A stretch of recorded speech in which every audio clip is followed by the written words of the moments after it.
अंगणवाडी मदतनीस लातूर जिल्ह्यामध्ये नवीन जाहिरात प्रकाशित करण्यात आलेली आहे. तर तो फॉर्म कसा भरायचा अंगणवाडी मदतनीससाठी तर पाहू शकता या ठिकाणी जो काही फॉर्म भरायची दिनांक आहे स्पष्ट उल्लेख केलेला आहे. 16/4/2025 ते 30/4/2025 या कालावधीमध्ये सुट्टीचे दिवस वगळून काय करायचं विहित नमुन्यामध्ये परिपूर्ण अर्ज कार्यालयामध्ये काय करायचं आहे पाठवायचा आहे म्हणजे त्यांच्याकडून मागवण्यात येत आणि मदतनीस पदांची माहिती ही खालीलप्रमाणे आहे. या फक्त लातूर जिल्हा वगळून म्हणजेच प्रॉपरली जिल्हा वगळून 22 ठिकाणी तुम्हाला या ठिकाणी जागा रिक्त असलेल्या दिसत आहेत. नगर परिषद, निलंगा, देवणी, जळकोट, अहमदपूर, शिरूर आणि रेणापूर या ठिकाणी टोटल किती जागा आहेत? 6 जागासाठी हे अर्ज मागवण्यात येत आहे.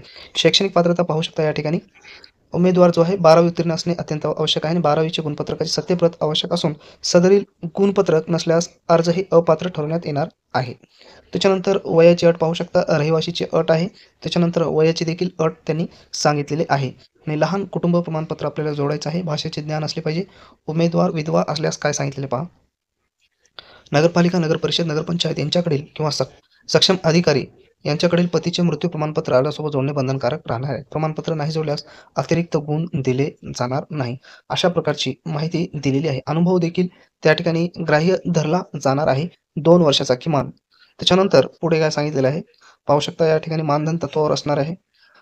अर्जाचा नमुना त्यांनी दिलेला आहे. ह्या प्रकारच्या नमुन्यामध्ये संपूर्ण अर्ज काय करायचा आहे भरायचा आहे. प्रति या ठिकाणी तुम्हाला हा अर्ज पूर्णपणे भरून काय करायचा आहे पाठवायचा आहे. पूर्ण अर्जाचा नमुना आहे. हा अर्जाचा नमुना टेलिग्राम चॅनलवर आपण अपलोड केलेला आहे. त्या ठिकाणी जाऊन तुम्ही डाउनलोड करू शकता आणि हा फॉर्म भरू शकता आणि या संदर्भात काही अडचण असेल तर कमेंट्स बॉक्समध्ये कमेंट्स करू शकता.